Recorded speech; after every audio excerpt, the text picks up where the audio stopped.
Hey everyone, how's it going? If this is your first time here, thanks for stopping by and welcome. This is Stuck in the Kernfield, where we explore all things related to Illinois. I recently had a viewer tell me that the city of Chicago isn't all bad because they have some great suburbs. I personally think if you have to flee to the burbs, it proves the point that the city isn't so great, but it got me thinking about where someone should live if they want to be close to the action of Chicago, but they don't want to meet a violent end. I looked at the crime rate, jobs, schools, cost of living, and housing to determine which towns, villages, and cities are the best. So here are the top 10 best suburbs to live in for 2020. Number 10, Grays Lake.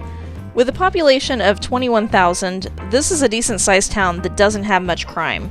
There were 27 violent crimes and 168 property crimes, so the chance of being the victim of a crime is 1 in 108. Grays Lake is safer than 74% of US cities, and the crime rate has been going down. It decreased by 16% from the previous year. The job market also ranked high, at least before the pandemic. The numbers most recently reported show the median household income as $82,881, which is almost $24,000 more than the Illinois average. Both men and women have median earnings above the average for both state and national. The unemployment rate of 2.5% was less than half that of the Illinois average, and the poverty rate was reported as 6.3%, compared to the Illinois average of 14%. The housing market is a little more expensive than the average, with the median home price of $213,600, which is 22% higher than the Illinois average. Renters in Grays Lake can expect to pay an average of $1,053.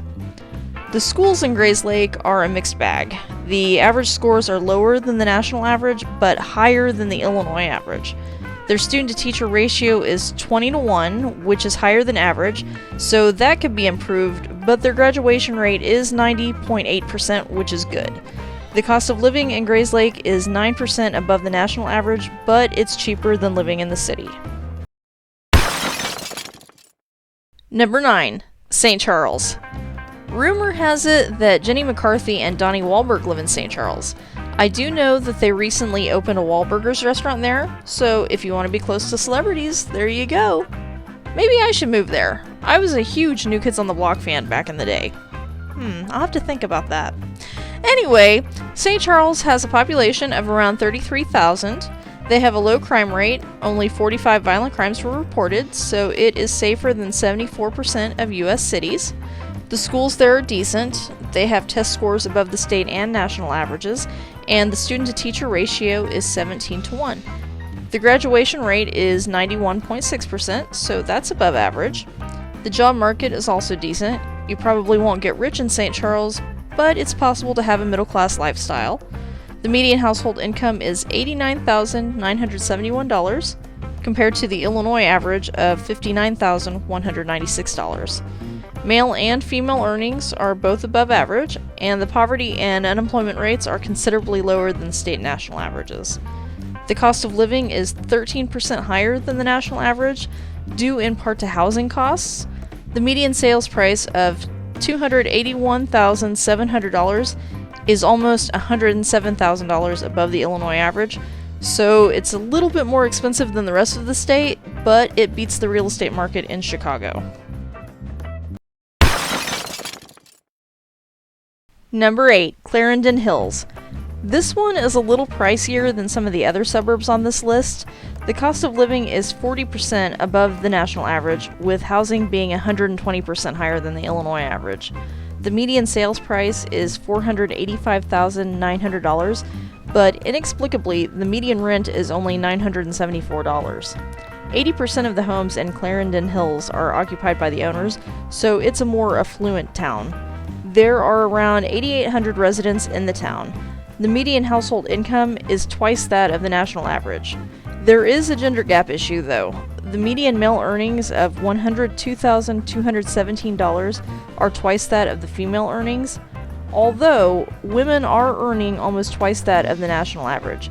So basically, most of the people in this town are doing okay financially. That is, except for the 7% who live below the poverty line. The schools in Clarendon Hills appear to be excellent. the scores are 41% better than the national average, and 97.7% of students graduate from high school. 77.8% of the people there have earned a bachelor's degree, which is more than twice the average, and 1/3 of the people have a master's degree, so they seem to place a high value on education in this community. If you have kids in school, or you're thinking about having kids, and you can afford the cost of living, this might be a good place for you. And if you're concerned with crime, it's practically non-existent. There were 7 assaults and 42 property crimes reported. That's it. That makes the chance of being a victim only 1 in 179. Number 7, Lake in the Hills. This town of almost 29,000 people has a median household income of more than twice that of the average, at $85,895. Men and women are both earning above average incomes, but as with the previous cities, the gender gap applies here also. Men earn about $23,000 more than the women. The poverty level of 5.4% is 64% below the national average, which is 15.1%. They score well in the crime category. There were only 32 violent crimes and 117 property crimes, so Lake in the Hills is safer than 82% of the cities in the US. The odds of being the victim of a crime are 1 in 195. The schools are right at the average, so they could improve, but they're not terrible. The housing market isn't too crazy. The median sales price is $204,000, but based on Zillow and some of the other websites, it looks like there are some nice homes in the $150,000 range. Renters in this town pay an average of $1,365, so that's 48% higher than the rest of the state, but I imagine it's considerably less than renting a place in the city. The cost of living is only 4% above the national average, so it's not so bad. All things considered, this could be a good place to put down roots. Number 6, Warrenville. This city is safer than 78% of other cities in the US. With a population of 13,000, they only reported a total of 121 crimes in the previous year. The housing market is decent. The median home price of $194,300 is only $10,000 more than the national average, so it's better than some of the other suburbs in that category. Renters pay an average of $1,373. The schools are alright. The test scores are above the Illinois average, but below the national. The graduation rate is 87.9%. The median household income is $25,000 more than the national average at $80,686. Earnings for both men and women are above average. The poverty rate is 7.6%, so it's about half that of the national average. Overall, this is a decent small town, and if you're the outdoorsy type, the town is surrounded by forest preserves that are open to the public for biking, kayaking, camping, cross-country skiing, and all sorts of other activities. Number 5, South Elgin. Around 24,000 people call South Elgin home, and they have plenty of reasons to do so. This is a community where you can feel safe. In the previous year, they only reported 24 violent crimes and 97 property crimes. The chance of being a victim is 1 in 188, and it's safer than 83% of US cities. The median household income in South Elgin is well above the median, at $87,738. The median male earnings are $52,972, while women earn $35,059, so both genders are above average in that department, which explains why the poverty level is 60% below the national average. The median home price is about $15,000 higher than the national average at $200,100, and the median rent is $1,256, so it's not crazy unaffordable to live in this town. The cost of living is 5% higher than the national average, but for a suburb, that's actually pretty good. South Elgin has been on several lists of the best places to live, including Money Magazine's America's Best Places to Live edition in 2007 and 2011.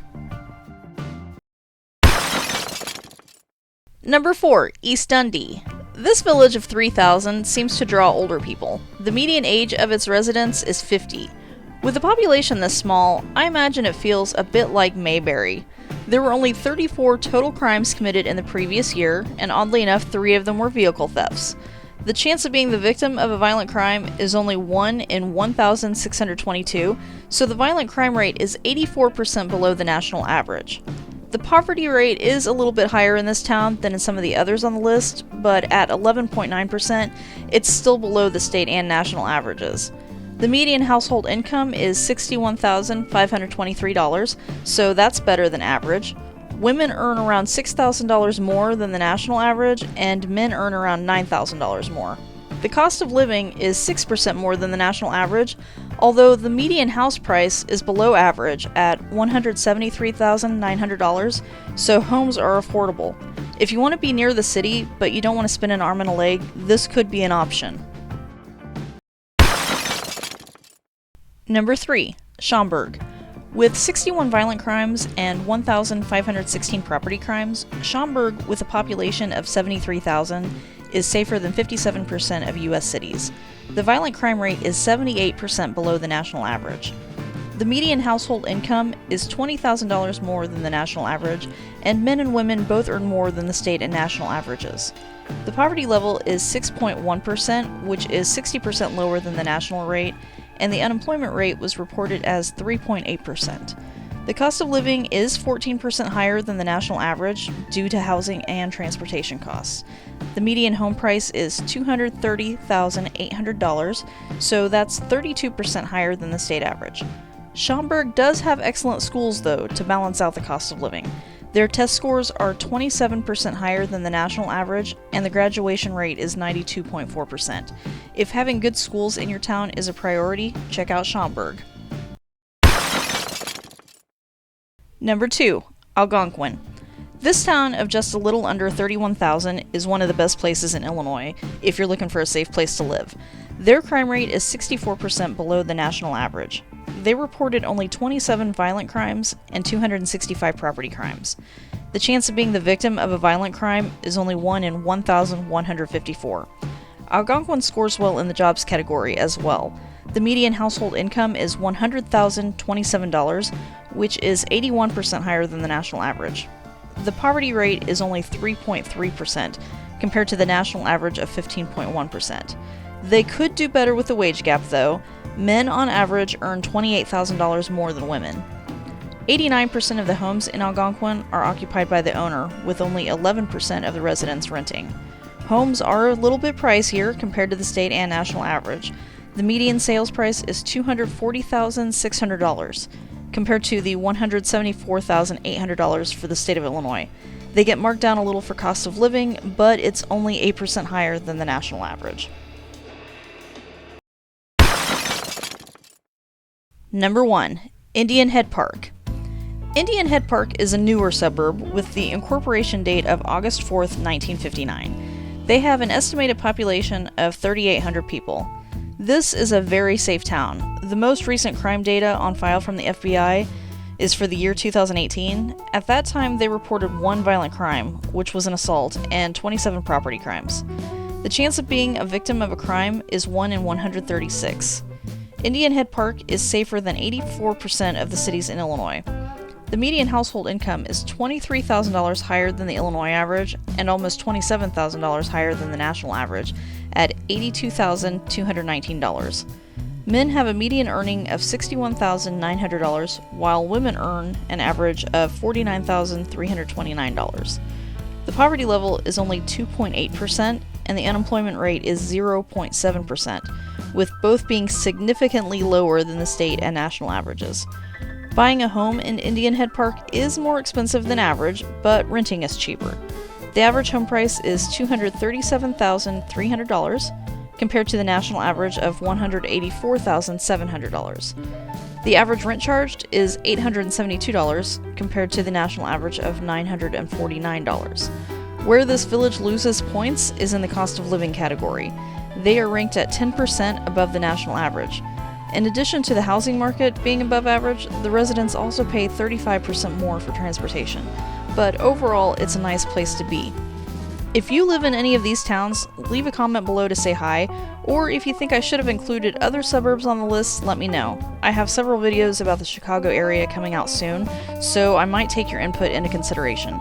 Don't forget to like this video if you enjoyed it, and consider subscribing and ringing the bell icon so you don't miss future videos. Thanks for watching, and until next time, I remain stuck in the cornfield.